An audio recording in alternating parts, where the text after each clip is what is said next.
best way to off rude customers within company guidelines. Story 1, I used to bartend in Austin on 6th Street. So, I had to deal with a ton of entitled frat boys. One guy ordered a beer, chugged it in front of me, and set it on my spill mat. For the uninitiated, this is the universal sign that someone has finished their beverage. I pick up the bottle, and it had less than an ounce of backwash left in it, and throw it away. The frat boy then gets angry, saying he wasn't finished, and demands another beer for free. I told him I would be happy to replace his drink. I open a new beer, pour almost all of it down the sink, leaving less than an ounce at the bottom. Hand him his new, basically empty beer, and smiled. Luckily, my manager had dealt with similar situations for years and saw the whole interaction, so he thought it was hilarious. Story 2, simply say, "I'm sorry, ma'am. We can't do anything without a receipt." When that soccer mom starts building up, just continue to smile, stare into their eyes, wait until they finish crying, soak up the awkward silence, and wait until they say, "Well." Then you say, "I'm sorry, ma'am. We can't do anything without a receipt." Works every time. Story 3, I always merrily and obnoxiously tell them to have a nice day. When they leave screaming, it always makes them fume. But what are they going to do? Complain to my boss that I told them to have a nice day? I'm sure that will go over well. Story 4, if it's an angry phone call, just listening to them vent without any verbal acknowledgement is pretty powerful. No yep, no no I see, etc. Just silent listening. After a bit of ranting, they'll say, "Are you even there?" or something like that, to which you answer yes, just listening. Story 5, my store always has a 10 off your 40 purchase coupon if you text a certain number. If a customer is being rude and complains about our prices, and then they ask me if we have any coupons, I'll usually just tell them they have to have a rewards account to receive coupons. On the other hand, I'll notice when customers are polite and search through their rewards email for coupons, but can't find any. I'll tell them to text that number for the 10 off. Story 6, I just come across as really vacant and out of it. Say stuff like or right, as a response to everything they say or ask me while nodding like an idiot the whole time. It drives them crazy, and they usually get frustrated and leave. Or if they're extra rude, I just pretend to call security. Our security department is useless and has no power, but the customers don't know that. Story 7 for me. It was calling the manager over the walkie at the customer's insistence and saying something like, "I need a manager to layaway." The customer wants XXXX, but I've already told her our policy is Y. They want to jump on the manager when he walks up before you can speak. So when you announce that you have already explained to them the policy, usually it was them misunderstanding what no money down meant, but the entire policy is both printed on the receipt they have to sign and on the wall behind you. Then the manager is usually going to have your back when they get there. I can't tell you how many of those get my way, because I can yell louder than you customers went red in the face as they watch me talking in the walkie. Also, it helps to know which manager to call. One of them would cave every time, but the main boss would always back me up because he knew I was polite and good at my job. And working retail, you're already bending over backwards to please the customers, even when they're jerks. So those occasions where it feels like justice is served are the best. Story 8, I had a customer say to me, "You're a lousy worker, piece of," and I responded with, "I am sorry you feel that way. If you'd like to fill out our survey and let us know how your experience went, we're more than happy to hear your feedback." She got pissed, and all I did was just knock that entire part of my speech out. Story 9, when I worked at Panera, they had these cookie coupons to get a free cookie. Now on the coupon, it says it's for kids. Stores give them out for good grades, I think. But normally nobody cares, and they'll give whoever a free cookie.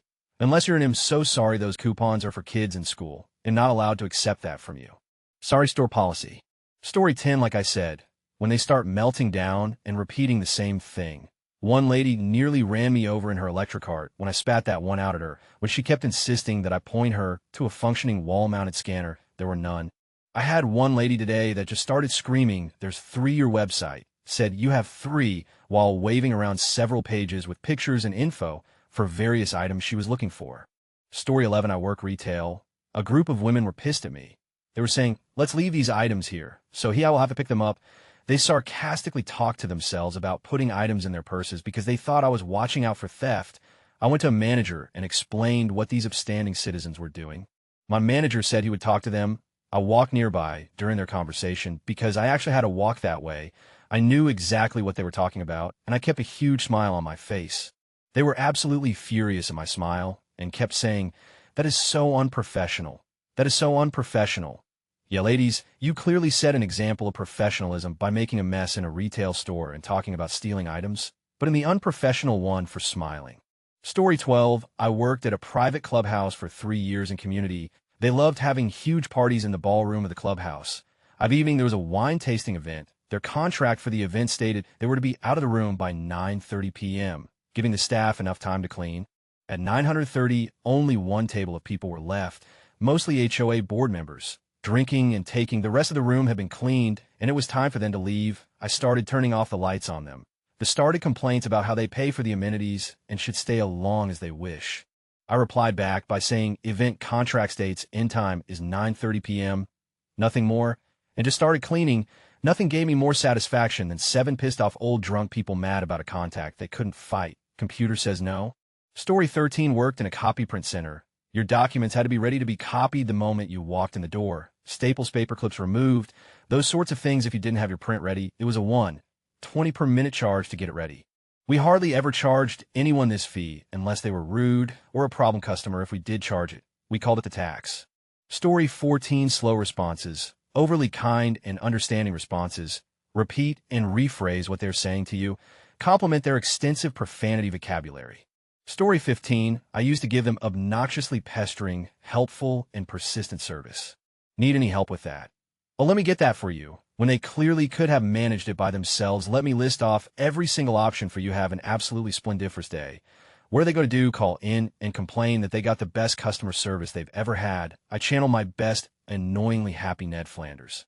Story 16x best by employee. I used to love it when they'd say, "Oh, it'll just take my business elsewhere." ID reply, "Okay, ma'am, sir, there's a Target across the street." Story 17, don't give them the satisfaction of a reaction. Just stand there and stare at them while they scream in your face about what a waste of space you are. It just absolutely pisses them off.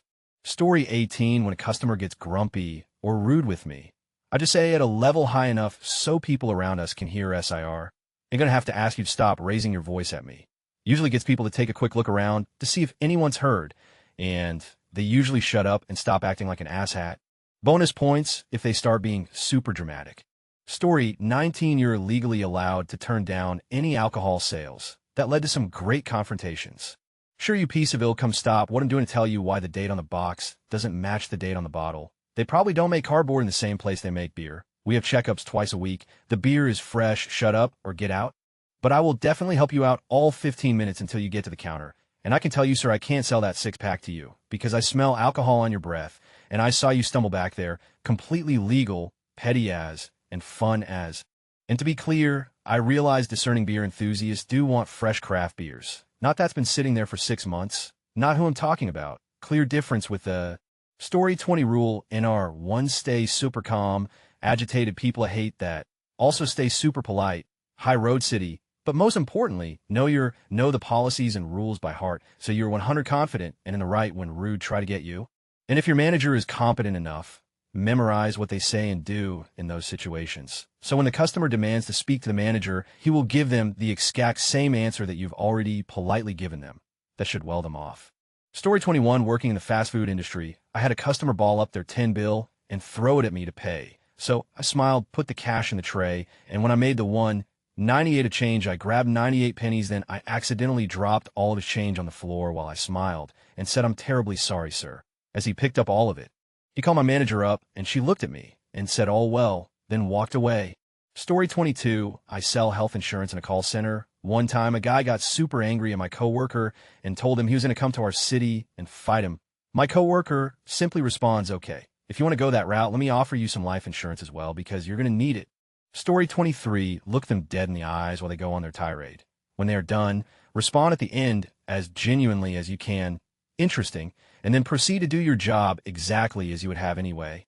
Story 24, we will complete your task within the allowed time. We always finish way early. But if they just create a task and jump down my throat the second they cut a ticket, they get the quotes on repeat. The allowed time is anywhere from 2 to 15 days. Story 25, am incredibly, excessively polite and attentive. I make them complicit in it and get them to agree verbally out loud. In front of people, how do you know some people behave like you have just done totally for effect and don't care if they get staff in trouble wrongly? How awful isn't it awful? I mean, you're totally genuine. But some people are just garbage human beings and don't care just to make a fuss or get comped. Now I'm going to tend to you personally, and you'll get exactly what you ordered, and you're so lovely you're not one of those trashy people. Do I know you'll appreciate it? Story 26, people get upset a lot. because we almost always run out of fried chicken around dinner time because of the rush, and it takes 20 minutes to make 4 boxes. If you're working as fast as possible and thinking ahead, so our response has become, I'm sorry, due to high demand, ITLL be usually half an hour, till we'll have more. Chicken ready in the nicest tone possible, because the face they make when they realize how long ITLL be is just too good. Also, happy cake day. Story 27, call the manager. He is 64 and never smiles. I call them because he is more qualified to help the problem, but really he is more qualified in making them their pants. Story 28, oh man, this is my bread and butter. I've been at my job over 5 years, and I have what I call jelly peanut butter's place of work just as customers set something on the far edge of the counter when ringing up, so I have to heave over and grab it. I do the same thing to them. They make hot dogs or chili or something and create a huge mess doing so. When they come to ring out ill, say, hold on a sec, and go clean it up so they have to wait gimme about getting carded. Guess who's getting carded every day for the next month? My personal favorite on the phone while ringing out. I'm going to ask you 5,000 questions, of course. I don't do any of this if there's a line and would inconvenience other people. This stuff is all extremely petty, but that's the point. I'm still doing my job, and arguably doing it slightly better, but making your day take a little longer when all you had to do would be considerate and polite to me. Also, sorry for how the formatting of this comment might have turned out. I'm on mobile. Story 29, strictly adhere to company policy. No exceptions. I'm a nurse, and a pretty laid-back one. I don't usually bother people with dumb rules if it's not going to compromise your safety. Like, if you're a smoker, I usually won't say anything if you go out for a smoke, even though we're a smoke-free campus, no smoking allowed anywhere on company property. You have to physically leave the campus to smoke. But if you me off, I will follow company policy to the letter, including paging you overhead to return to your room and notifying security every time you leave the floor, including having security confiscate your cigarettes and lighter. Continue to me off. Oh, I'm very sorry. Company policy says you can't have narcotics and leave the medical floor. So now you have to choose between your Percocets or your cigarettes. I'm happy to get you a nicotine patch, though. Story 30, I work at a deli. This couple ordered a few pasta salads, and on the first one, I put in a little extra, and they yelled at me, no, stop, idiot, that's too much, we only want a pound. Then I heard them talking about how I'm moving in slow motion. So on the next two, I put a tiny scoop in at a time and asked, is this enough, after every single scoop. I probably asked like 40 times, and they were visibly pissed off. Made my day. Is this enough? More, is this enough? More, is this enough? More, is this enough? More, is this enough? More. Story 31, never, ever stop smiling. And make it as real as possible.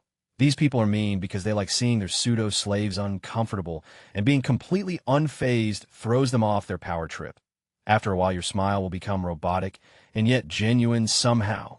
No one knows how to deal with it. If they're trying to be mean, they get psychopath vibes from you. And if they're nice, they just see a wonderful person. Edit, oh, I can't help it. I have a ton of dumb things to do. So I hope you don't mind if I list them one. You know those jerks who come in and pawn their pennies off on you. Count every single cent. Oftentimes they shortchange you, expecting that you want count too. Have you ever actually looked at the regulation sizes of the things you make? I worked at McDonald's. So this may not apply to everyone. They're small as when someone is give them exactly what they paid for. 3.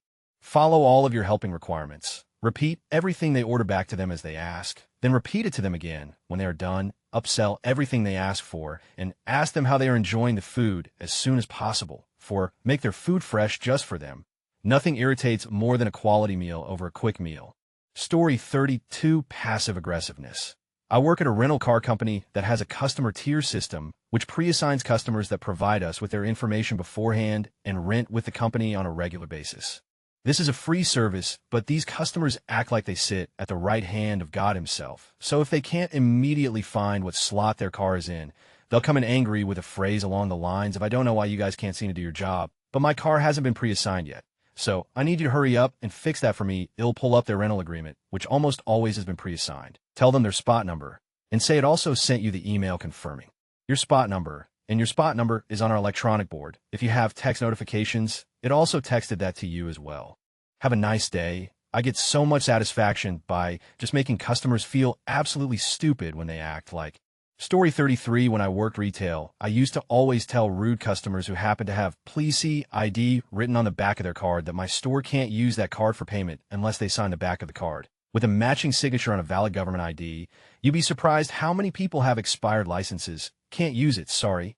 Story 34, wait until they are done their rant and say I'm sorry. Some of the details of what you described escaped me. Could you start again at the beginning? That was always good for a freak out, or waiting until someone lost there and then confirming alrighty, all done. If no, let them go off again. If yes, great. I stopped paying attention and was no longer willing or obligated to do anything for you the moment. Yell at critically threatens mashed item on the counter threatened staff. Get out now. And I loved when they refused to leave stating bullshit like this is a public place. Actually, no, it isn't. This entire shopping complex is a private establishment for which a permanent, non-binding invitation is invoked. This invitation to this particular store and to the entire premises can be revoked by any store like me. Right now. With cause should I choose to do so, which I am about to do holding phone. Would you prefer to leave or be barred from the mall and charged with criminal trespass? Your call. You have 10 seconds starting now. No one ever made it to 10. God, I missed that part of the job. Story 35. I work closing shift at a retro arcade. 5 minutes before we close, I make my rounds and let everyone know we are closing. Well, after 5 minutes, I head to the circuit room and flip all the game circuits off and turn the house lights up. People will always let out a hey or what and be shocked when their game ends abruptly and look over at me with a stink eye. But, like I just told you we were closing, yo, GTFO.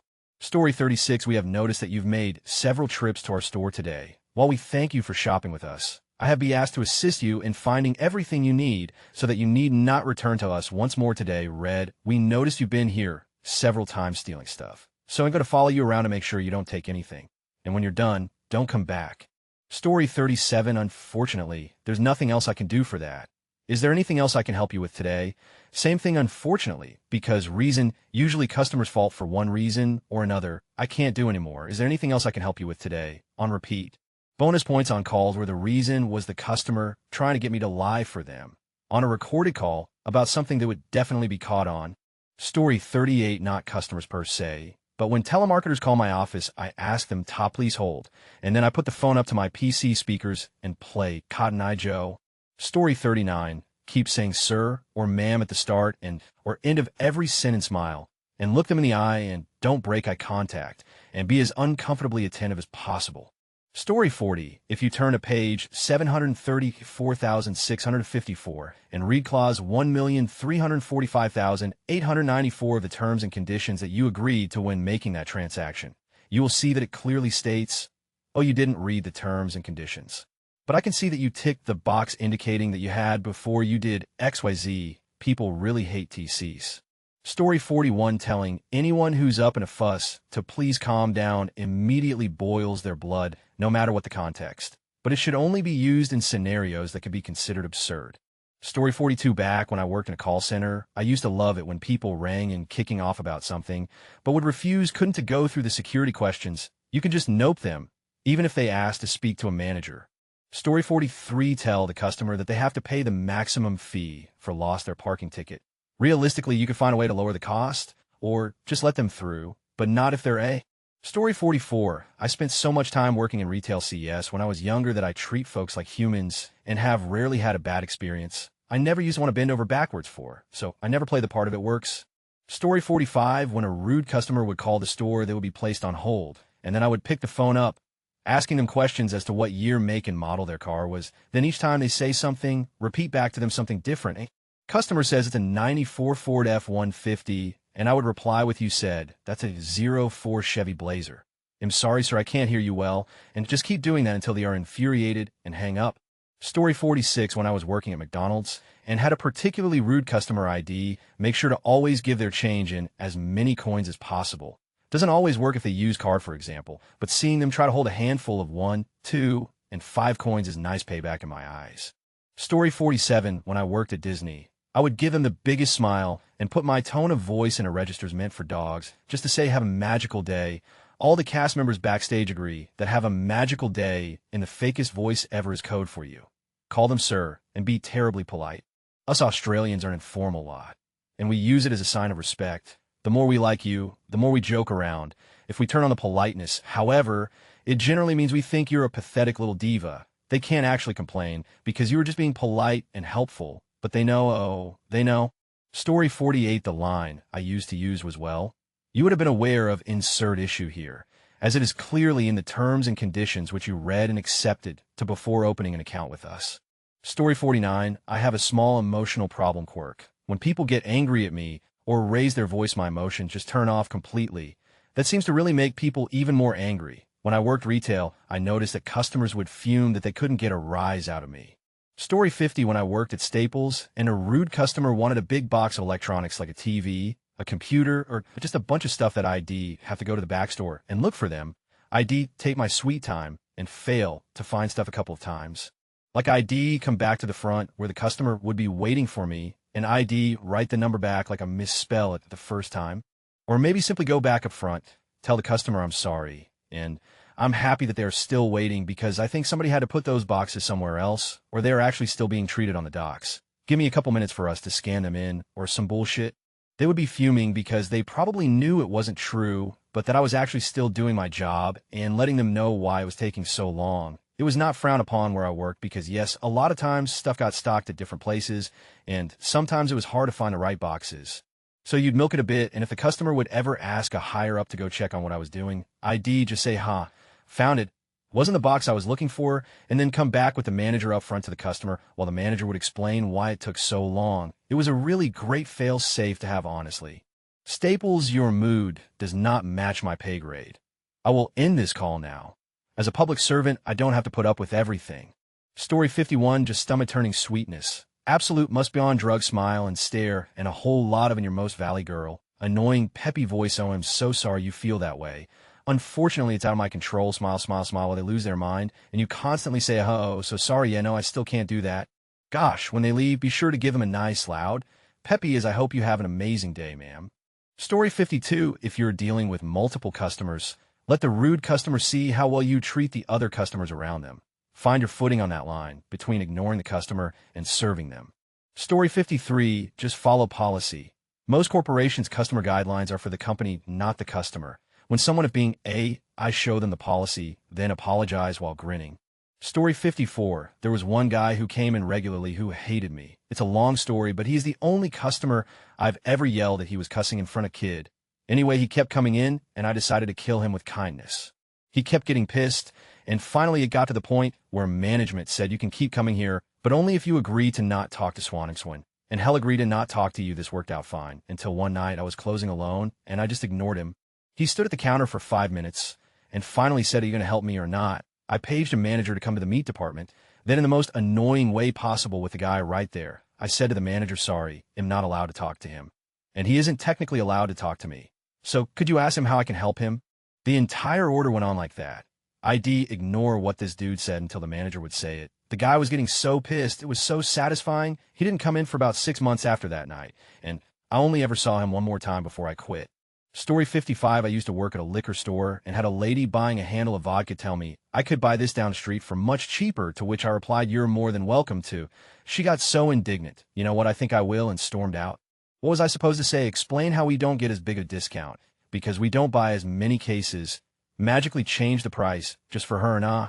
Story 56, act extra friendly and courteous. Either you'll break down their walls and become friendly with you, or B, since they're already in a bad mood, they will only get more irritated and grouchy. Either way, you win loving karma. Story 57, my favorite, is when they come back with something that they say is broken, and they won't budge when you tell them that your hands are tied and can't help them. You take the product with you on your break and say something in the style of, okay, I'm going to take a look at it. They'll be back soon. Then you just sit in the break room and browse Reddit or something, taking your sweet time before returning, and be like, yeah, Sue, I couldn't fix it, good luck. Story 58, I have a scary pissed off face, and I'm 61, so I typically would just stare a person hatefully saying nothing until they shut up. Security worked better for me than retail. Story 59, look at them in the eye, smile, and say, I suggest that you speak to me nicely, as politely as you can. Carry on smiling. The ball is in their court then. Story 60, I used to work at a department store where we could do returns and exchanges right at the register without going to the customer service desk. If a person wanted to exchange an item, I could do this as one simple transaction. If they were rude, I would process the unwanted item as a return and then make them buy the second item. A very minor annoyance, but it made me feel better. Story 61, malicious compliance while being as pleasant as possible. Stick to the company policies and rules rigidly, but give them no reason to complain about you personally. Or at least they can complain, but you haven't done anything wrong. You're doing your job. They just look stupid. Another on is if they are being rude, aggressive, threatening, and personal, ask them to repeat the comment. Then tell them you don't understand and could they explain what they mean. Soon gives them time to think as they fumblingly explain and make themselves look like even bigger arseholes. This is especially successful if there are other customers to witness. Story 62. I once read of a person who, upon coming to the end of a very unpleasant transaction, asked the rude customer if they'd like the senior citizen discount. Story 63. While working a gas station, I would ask for ID on cig or alcohol purchases, even from older and regular customers if they were shitbags. It made me smile when they didn't have ID on them. Better yet, when they sent in a friend or family member, I could refuse the sale. All of this was company policy and required by law, so I abused it every time a customer pissed me off. Story 64. I work for a cell phone company. Bigger guy comes in the type that is a macho man tough guy, and we have to scan IDs in order to access an account for absolutely any information. Note this kind sir came in totally alone, pulls up in a fairly new pickup. I asked for his ID. He said, I don't have it, I just want to pay my bill. I asked if he knew his balance or what he was willing to pay. Then I would be willing to add it to the account, but won't be able to give an exact amount without proper ID. This is where he began swearing at me, and I decide I am a salesperson, not a customer support rep. Making his bill payment was just me being nice, so I stand there in silence for a solid minute while we have a literal staring contest. He eventually just asked, well, can you help me or not, goddammit? From then on, my response was a simple no, sir, until he left the building screaming with anger. Sucks to, I suppose. Moral of the story, short, polite answers make people extremely upset. Story 65. Once this huge dude was moaning about how had been the queue for so long. Nobody's fault. I wasn't a slow server, the queue was just big. Anyway, when he left, I said, sorry for your wait. He thanked me. Story 66. People call our ER constantly looking for medical advice. Usually it's something benign, but not only is it a huge liability, the dude nurse told me it was fine, the calls are always long-winded, so now I simply say we will not give medical advice out over the phone due to liability and policy. It's the absolute truth, but it also stops the people from calling so much, or so I hope. Story 67. Too many people are passive-aggressive with me for me to really enjoy it. I just tell them to have a nice day and direct them to a manager because I pity them. Like if someone never learned the proper skills to solve problems effectively, they probably have issues in the rest of their lives too, and they spend their lives feeling entitled, and they don't realize the problem is them. That being said, I dream about being able to do these things IRL. Story 68. Just follow policy to the letter, malicious compliance style. You'd be surprised just how often employees and even management can and do bend the rules to make the customer happy. And when you remove all of that and start enforcing police to the letter, it's very annoying, mainly because of how long it takes. I'm sorry, sir, you'll have to review the policy on how to handle this. Can make it take hours extra while you read the entire policy. Story 69. Often, in my experience, rude customers are just trying to pick a fight. So when they get all up in my face, I put on my biggest smile and lay on a sugary, syrupy sweetness. It drives them crazy. Story 70. Follow your company policy rules. Rude customers who demand things outside of the guidelines go insane when you do that. Go ahead and call corporate and let them know we follow their guidelines. Maybe then they'll revise the ineffective ones. For example, we're not supposed to accept any returns without a tag or receipt. But of course we do, but you should see the look on the customer's face when you smile sweetly and say we can't before the whole I'm going to help you out today speech. Story 71. Letting them talk to the manager when you know you're right, then give them a big smile and have a good day when they do the walk of shame past the register afterwards. Story 72. Easiest way. Kill them with kindness, sir or ma'am, every sentence, step by step, walk them through the rules and regulations. Explain in detail how whatever it is they want is going to be done and why whatever they think is going to happen isn't. And to top it off, always wish them a nice day afterwards, especially if they're so angry that they're cussing you out tech. Story 73. When I managed restaurants, people that wanted free by complaining would usually say, I don't want anything free, and I got very good at jumping on that and following up with, okay, about 80 of the time they quit their bullshit within 30 seconds. ID never work in customer service today, though. They just take their bullshit to Twitter and get free to shut up. Story 74. Give them the customer complaint line with a sickeningly sweet smile, spell, and properly pronounce my name, so they know who it is about. What are they going to do? Fire me for carding someone? It is literally my job. Haven't been fired yet. Story 75. No matter how loud, they get talk quieter and quieter to the point you're only moving your lips. This will usually cause them to pump the brakes because they're searching to refute your previous statements. Story 76. If they're getting angry with you, be overly polite to them. To your boss, other customers, it will look like you're keeping your cool really well, but the rude customer will either read it as sarcasm or take it as you being actually polite and feel guilty. Story 77, I worked a retail store and worked the register a lot. Some people would come up while on the phone and just completely ignore me as if I'm a robot. Anytime this happened, I would ask as many questions as possible. Hi, how's your day? Get a look of them on the phone, just do your job. Then ID, ask if anyone helped them. Same look. Then ID, ask if they were looking for anything else, and all of the usually customer service like questions you get at a clothing store. In the end, I really just wanted to annoy the people who treated me like a machine. It seemed to work pretty well.